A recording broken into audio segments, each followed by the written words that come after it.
नमस्कार विद्यार्थी मित्रांनो, आजच्या भूगोलाच्या तासिकेमध्ये मी तुमचं स्वागत करते। आज आपण बघणार आहोत व्यापार या प्रकरणाचा दुसरा भाग। या अगोदर आपण जो व्यापार या प्रकरणाचा पहिला भाग बघितला होता त्या भागामध्ये आपण व्यापार ही संकल्पना समजून घेतलेली होती। त्याच्यामध्ये खरेदी विक्री असेल, मागणी पुरवठा ह्या ज्या संकल्पना आहेत या संकल्पनांचा आपण विचार केलेला होता। त्यानंतर आपण विविध उदाहरणांच्या साहाय्याने दृश्य व्यापार आणि अदृश्य व्यापार ह्या ज्या संकल्पना आहेत या समजून घेतल्या होत्या।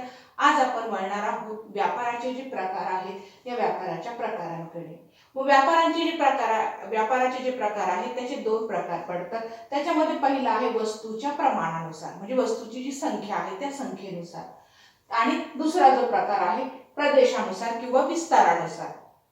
मग हा जो पहिला प्रकार आहे वस्तूच्या प्रमाणानुसार, या वस्तूच्या प्रमाणानुसार जो व्यापार आहे त्याचे परत दोन प्रकार पडतात। एक आहे घाऊक व्यापार आणि दुसरा आहे किरकोळ व्यापार।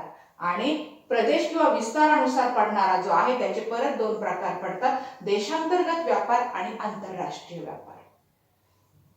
आता आपण वस्तूच्या प्रमाणानुसार जो व्यापार आहे ती संकल्पना जर समजून घ्यायची म्हटली तर त्याच्यामध्ये पहिला जो प्रकार आहे घाऊक व्यापार। मग घाऊक व्यापार म्हणजे काय असतो, तर आपण ज्या व्यापारामध्ये वस्तू ज्या आहे या वस्तूची अधिक प्रमाणामध्ये काय करतो, खरेदी करतो। थेट आपण जिथं वस्तू उत्पादित होते त्या ठिकाणी जाऊन आपण वस्तूची खरेदी करतो आणि ती मोठ्या प्रमाणावरती खरेदी केल्यानंतर त्या वस्तूची विक्री जी आहे ती आपण अनेक किरकोळ व्यापाऱ्यांना करतो, तेव्हा तो जो व्यापार आहे त्याला घाऊक व्यापार असं म्हणतात। याचं उदाहरण जर द्यायचं म्हटलं तर त्याच्यामध्ये कारखान्यामध्ये मोठ्या प्रमाणावरती वस्तूंची खरेदी करायची, नंतर ती लहान लहान विक्रेत्यांना विकणं असेल, किंवा अजून दुसरं उदाहरण सांगायचं म्हटलं तर द्राक्ष शेती असेल किंवा आंब्याची बागांचा जर आपण विचार केला तर त्या ठिकाणी प्रत्यक्ष शेतामध्ये जाऊन आंबा असेल किंवा द्राक्ष असेल ह्या ज्या उत्पादनं आहेत यांची मोठ्या प्रमाणावरती खरेदी करून नंतर ती विविध जे लहान व्यापारी आहेत त्यांना विकली जाणं, हा जो व्यापाराचा प्रकार येतो त्याला आपण घाऊक व्यापार असं म्हणतो।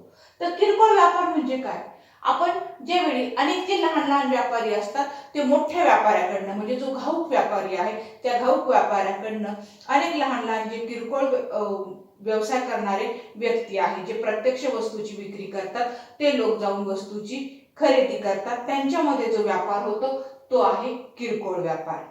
याच्यामध्ये आपण ज्या ठिकाणी भाजीपाला किंवा फळं घेण्यासाठी जातो त्यावेळी मोठमोठ्या व्यापाऱ्यांकडनं हे जे फळ विक्रेते असतात हे फळांची खरेदी करतात, नंतर तोच माल जो आहे तो आपल्यासारख्या ग्राहकांना विकतात। हा जो प्रकार आहे त्याला आपण किरकोळ व्यापार असं म्हणू शकतो। आणि प्रदेशानुसार जर विचार केला तर त्याच्यामध्ये स्थानिक असेल, विभागीय असेल, राष्ट्रीय आणि आंतरराष्ट्रीय असे प्रकार जे आहेत ते आपल्याला दिसतात। मग त्यानुसार आपण जर देशांतर्गत विचार केला तर एकाच देशातील विविध भागामध्ये ज्यावेळी व्यापार होतो, म्हणजे जम्मू काश्मीर मध्ये उत्पादित झालेली एखादी वस्तू जी आहे ती महाराष्ट्रामध्ये विक्रीसाठी आली, किंवा महाराष्ट्रामध्ये उत्पादित झालेली एखादी वस्तू जी आहे ती पश्चिम बंगाल राज्यामध्ये विक्रीसाठी गेली, म्हणजे इथे हा जो व्यापार आहे, हा व्यापाराचा जो प्रकार आहे त्याच्यामध्ये जी वस्तूची खरेदी विक्री किंवा जो व्यापार होतोय ना,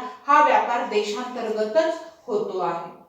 मग त्याच्यामध्ये देशाचा आकार, त्यानंतर साधन संपत्तीची उपलब्धता असेल, विविधता असेल, वितरण, त्यानंतर वितरण जे आहे ह्या इत्यादी ज्या सर्व बाबी आहेत या बाबींचा परिणाम होतो। त्याचबरोबर त्या भागामध्ये लोकसंख्येचं प्रमाण किती आहे, वाहतूक असेल, संदेशवहन, दळणवळणाची जी यंत्रणा आहे, त्या भागामध्ये असणाऱ्या लोकांचं राहणीमान असेल, त्यानंतर विपणन म्हणजे जाहिरात जे आहे, इत्यादी घटक जे आहे ते त्याच्यामध्ये परिणाम करत असतात। आणि आंतरराष्ट्रीय व्यापाराचा जर विचार केला तर एका देशाचा दुसऱ्या देशाशी जो व्यापार होतो त्याला आपण आंतरराष्ट्रीय व्यापार असं म्हणतो। मग त्याच्यामध्ये काय होतं, वस्तू आणि सेवा ज्या आहेत या वस्तू आणि सेवांची देवाणघेवाण किंवा विनिमय त्याच्यामध्ये होत असतो। मग त्याचे परत दोन प्रकार पडतात। पहिला आहे द्विपक्षीय व्यापार, म्हणजे ज्याच्यामध्ये फक्त दोन देश आहेत, त्या दोन देशांमध्येच हा व्यापार होतो, तेव्हा आपण त्याला द्विपक्षीय व्यापार म्हणतो। तर बहुपक्षीय व्यापार मध्ये म्हणजे अनेक जे देश आहेत, अनेक देश या व्यापारामध्ये सहभागी होतात किंवा दोनापेक्षा अधिक देश याच्यामध्ये सहभागी होतात, तेव्हा त्याला आपण म्हणतो बहुपक्षीय व्यापार. मग याचं उदाहरण जर तुम्हाला द्यायचं म्हटलं तर त्याच्यामध्ये आपण बघितलं की सौदी अरेबिया सारखे जे देश आहे की ज्या देशामध्ये खनिज तेलाचं उत्पादन मोठ्या प्रमाणावरती होतं. मग हे जे देश आहे, हा देश काय करतो, इतर जे देश आहे की ज्यांची गरज त्यांच्या देशामध्ये पूर्ण होऊ शकत नाही, ज्यांची गरज मोठी आहे, अशा जे देश आहेत त्या देशांना आपल्याकडे असणारा जो माल आहे तो पाठवतो.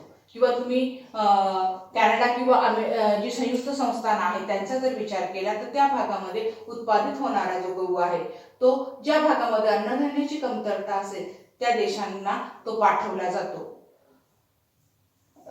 आयात आणि निर्यात ह्या व्यापारामधल्या सगळ्यात महत्त्वाच्या दोन संकल्पना आहेत. या अगोदरही आपण आयात आणि निर्यात या घटकांचा जो विचार होता तो अगोदरचा जो आपलं प्रकरण आहे अर्थशास्त्राचा परिचय त्याच्यातही मी तुम्हाला करून दिला होता. पण आता परत एकदा मी तुम्हाला आयात आणि निर्यात ह्या ज्या संकल्पना आहेत या संकल्पना स्पष्ट करणार आहे. मग आयात आणि निर्यात या संकल्पनांचा जर विचार केला तर आयात म्हणजे काय, तर आपल्याकडे असणाऱ्या ज्या म्हणजे आपली गरज आहे त्या गरजेपेक्षा आपल्याकडे उत्पादन कमी असतं, त्यावेळी आपण इतर देशांकडनं ज्या देशांमध्ये अधिकचं उत्पादन झालंय त्या देशांमधनं आपण वस्तू आपल्या देशामध्ये आणतो, तेव्हा त्याला आयात असं म्हणतात. आणि निर्यात म्हणजे काही वेळेस असं होतं की आपल्या देशाकडे उत्पादन जे आहे हे उत्पादन अधिक प्रमाणामध्ये झालंय, आपली गरज भागल्यानंतर ते उत्पादन शिल्लक राहणार असेल त्यावेळी आपण इतर गरज असणाऱ्या देशांना ते उत्पादन तिथे आपण ती विक्री करतो, तेव्हा त्याला निर्यात असं संबोधलं जातं. मग ह्या आयात आणि निर्यात ह्या व्यापारामधल्या सगळ्यात महत्त्वाच्या दोन संकल्पना आहेत. पुढे मी तुम्हाला माहिती सांगणार आहे ती म्हणजे व्यापार संतुलन. व्यापार संतुलन म्हणजे एखाद्या देशाचा विशिष्ट काळामध्ये आयात आणि निर्यात मूल्यामध्ये जी तफावत किंवा फरक असते, जे देश आहे या देशांच्या एखादा विशिष्ट कालावधी घ्यायचा आणि त्या कालावधीमध्ये आयात आणि निर्यात ही जी दोन घटक आहेत त्या घटकांमध्ये जी तफावत असते त्याला व्यापार संतुलन असं म्हटलं जातं. मग याचे तीन प्रकार पडतात. पहिलं आहे प्रतिकूल व्यापार संतुलन. मग प्रतिकूल व्यापार संतुलन म्हणजे काय, तर ज्यावेळी आयातीचं मूल्य हे निर्यातीच्या मूल्यापेक्षा जास्त असतं, आयातीचं मूल्य जे आहे हे निर्यातीच्या मूल्यापेक्षा जास्त असतं, तेव्हा त्याला प्रतिकूल व्यापार संतुलन असं म्हटलं जातं. अनुकूल व्यापार संतुलन म्हणजे काय, तर निर्यातीच्या मूल्य जे आहे हे निर्यातीचं मूल्य आयातीच्या मूल्यापेक्षा जास्त असतं, तेव्हा त्याला आपण म्हणत असतो अनुकूल व्यापार संतुलन. आणि जे दुसरं संतुलन आहे की ज्याच्यामध्ये आयात आणि निर्यातीचं मूल्य जे आहे ते जवळपास सारखंच असतं, तो याच्यामधला तिसरा जो प्रकार येतो तो या नावाने संबोधला जातो. धन्यवाद.